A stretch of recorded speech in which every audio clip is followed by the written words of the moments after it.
Assalamualaikum warahmatullahi wabarakatuh. Selamat malam Bapak Ibu Guru, khususnya dunia pendidikan. Jumpa kembali dengan channel saya, channel yang selalu berbagi informasi seputar dunia pendidikan dan dunia medsos. Baik Bapak Ibu, di sini saya akan melanjutkan pada video sebelumnya, yang mana di sini saya akan memfokuskan tentang bagaimana pengelolaan kinerja guru dan kepala sekolah di PMM tahun 2024. Baik Bapak Ibu, jadi di sini saya akan melanjutkan materi video berikutnya, yaitu tentang bagaimana pengelolaan praktek kinerja guru dan kepala sekolah.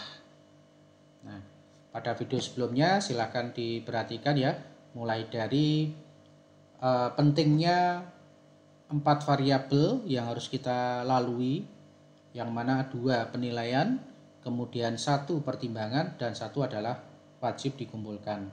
Ya, jadi nanti bisa ditonton video pada sebelumnya tentang 4 variabel yang akan kita lakukan dalam pengelolaan kinerja di PMM tahun 2024. Nah, berikutnya di sini saya akan membahas tentang bagaimana pengelolaan praktek kinerja baik itu guru maupun kepala sekolah, yang mana di sini ada 3 item yang akan kita bahas ya di dalam video ini. Namun sebelum saya lanjut, tentunya buat yang baru saja menemukan channel saya, jangan lupa klik subscribe, kemudian bunyikan notifikasinya agar tidak ketinggalan dengan video-video terbaru dari saya. Dan jika video ini bermanfaat, jangan lupa ya di like, kemudian bagikan dan di share ke Bapak Ibu yang lain agar manfaatnya bisa dirasakan bersama. Baik Bapak Ibu ya, jadi di sini ada sasaran kinerja pegawai Bapak Ibu yang tahapan pertama, yang mana di sini adalah baik itu guru dan kepala sekolah itu memilih satu sub indikator kinerja dari indikator rapot pendidikan Bapak Ibu ya. Jadi di sini tadi sudah saya jelaskan Bapak Ibu ya di video sebelumnya, silakan tonton ya di dashboard atau video sebelumnya tentang sub indikator 8 indikator yang nantinya dipilih oleh Bapak Ibu guru ya. Artinya mengambil satu sub dari 8 indikator yang ada. Ya. Kemudian bagian guru Bapak Ibu, indikator di sini adalah sub indikatornya adalah praktik pembelajaran. Sekali lagi Bapak Ibu, jadi target dari PMM ini Bapak Ibu tetap yang menjadikan wajib adalah tentang praktek pembelajaran Bapak Ibu. Jadi Bapak Ibu jangan sampai meninggalkan proses belajar mengajar, karena itu merupakan proses penilaian dan wajib Bapak Ibu. Ya, sekali lagi Bapak Ibu jangan terlena hanya dengan mengejar sertifikat Bapak Ibu. Ya, namun unsur penilaian dan variabel penilaian inilah yang Bapak Ibu wajib lakukan. Nah, ini untuk guru Bapak Ibu ya. Sementara untuk kepala sekolah, indikatornya itu adalah kepemimpinan pembelajaran ya, kepemimpinan pembelajaran. Nah, berikutnya adalah siklusnya Bapak Ibu. Jadi siklus dari peningkatan kinerja pegawai ini meliputi apa saja? Yang pertama adalah diskusi persiapan ya. Diskusi persiapan ini adalah membuat sebuah kesepakatan atau jadwal Bapak Ibu antara guru dengan kepala sekolah ya, dengan dokumen penilaian-penilaian yang akan dilakukan oleh kepala sekolah terhadap guru ya, maupun kepala sekolah juga Bapak Ibu. Nah, ini adalah pada tahap persiapan Bapak Ibu. Kemudian yang kedua adalah observasi kinerja. Nah, di sini Bapak Ibu ya, jadi observasi kinerja. Setelah dari Bapak Ibu guru tadi menjadwalkan, kemudian sudah menyepakati dengan kepala sekolah, maka nanti akan dilakukan observasi dari kinerja pegawai. Dalam hal ini adalah Bapak Ibu guru ya, dalam hal mengajar. Nah, setelah dilakukan observasi kinerja, tentunya mengarah pada diskusi tindak lanjut Bapak Ibu. Nah, ini adalah untuk diskusi tindak lanjut. Nah, setelah diskusi tindak lanjut, tentunya itu akan merekomendasi tentang upaya tindak lanjut Bapak Ibu.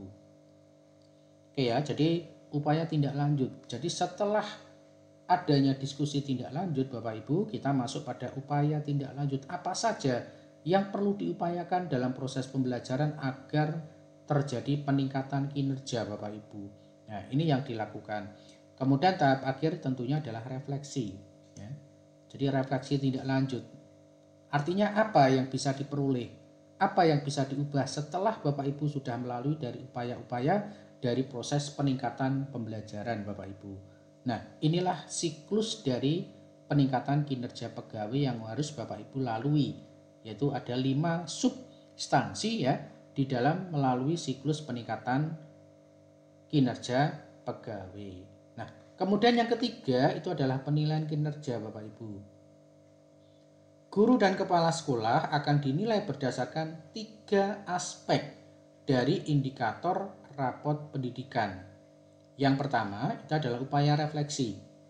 Nah, baik guru maupun kepala sekolah ini ada upaya refleksi yang harus diwujudkan Bapak Ibu, yang harus ditampilkan Bapak Ibu, karena ini adalah merupakan unsur penilaian yang nantinya akan dinilai berdampak pada rapot pendidikan.